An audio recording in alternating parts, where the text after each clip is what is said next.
Let's talk about something we've all felt. You know that feeling. You're one person with your family, a totally different person with your boss, and then someone else entirely with your oldest friends. We all do it, but why? Well, it turns out the real answer is probably not what you think it is. So let's just put the question right out there. Why aren't you the same person in every room you walk into?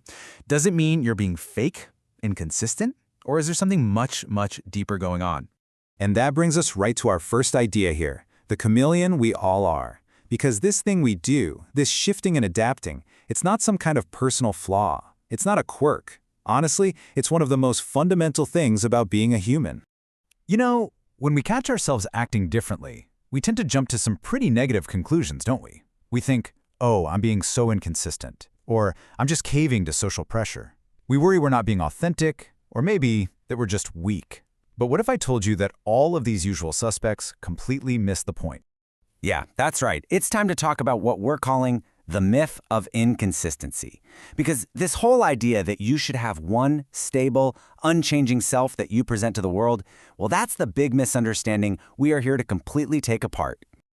Okay, get ready, because here is the big twist.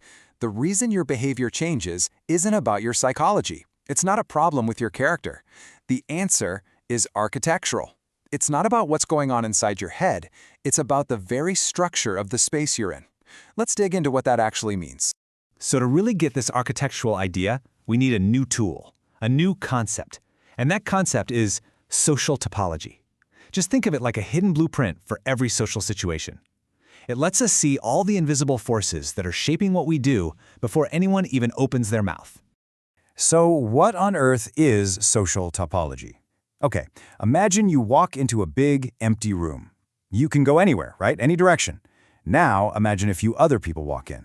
All of a sudden, you can't just walk in a straight line anymore. You've got to navigate around them. Their mere presence, just them existing in that space, has changed the possible pathways for you. That, in a nutshell, is social topology. It's the physics of how we all alter a shared space, which in turn alters how everyone in it can behave. And this next point is absolutely crucial. As you can see here, this is not about relationships. It's not about emotional attachments or trying to influence someone. It's about something called structural coupling, which is really just a fancy way of saying you're sharing the same space at the same time. Your potential moves now intersect with their potential moves. It's pure physics, not psychology. Okay, so that's the theory. But how does this actually work in the real world? How does the simple presence of another person literally change everything? The second someone else enters your space, they are not a neutral object like a chair or a table. Their presence immediately creates these invisible pressures. It's kind of like gravity. You don't see it, but it's acting on you. Your system, completely subconsciously, has to start calculating their movements, their potential actions, where they might look. This all happens automatically, just by sharing the same air. So how does your brain deal with all this new pressure? Well, one of the fastest, most efficient ways is through synchrony. Without even thinking about it, we start to align our timing, our pacing, even the direction of our attention. This isn't about consciously trying to copy someone, it's an energy-saving trick. By syncing up, we make the other person more predictable, and that reduces the mental load of having to track them. It's all about conserving cognitive energy. And this leads to another really cool effect, identity compression.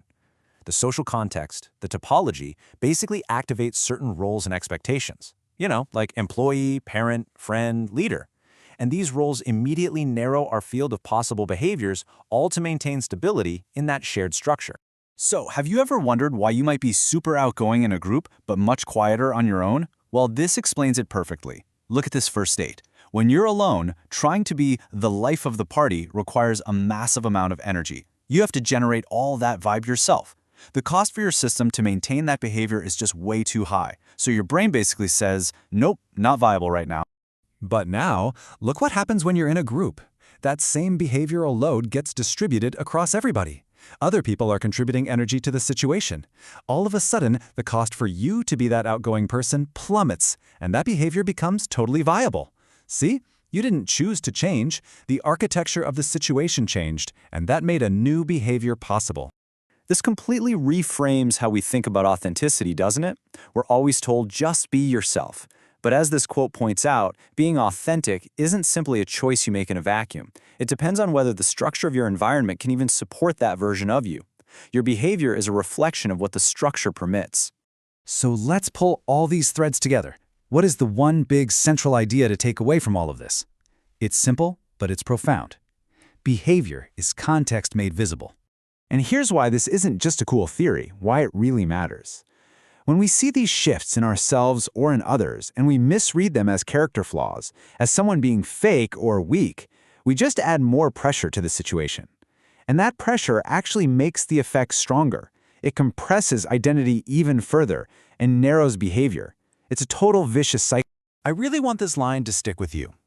Behavior is the visible trace of architecture. It's not a statement about who you are. It's a readout of the invisible forces shaping the room. When your behavior changes, it doesn't mean you changed. It means the room changed. So I'll leave you with this to chew on. If your behavior and the behavior of everyone you know is less of a deliberate choice and more of an automatic architectural response, what does that change? What does that change about how you see yourself, and maybe more importantly, how you see everyone else?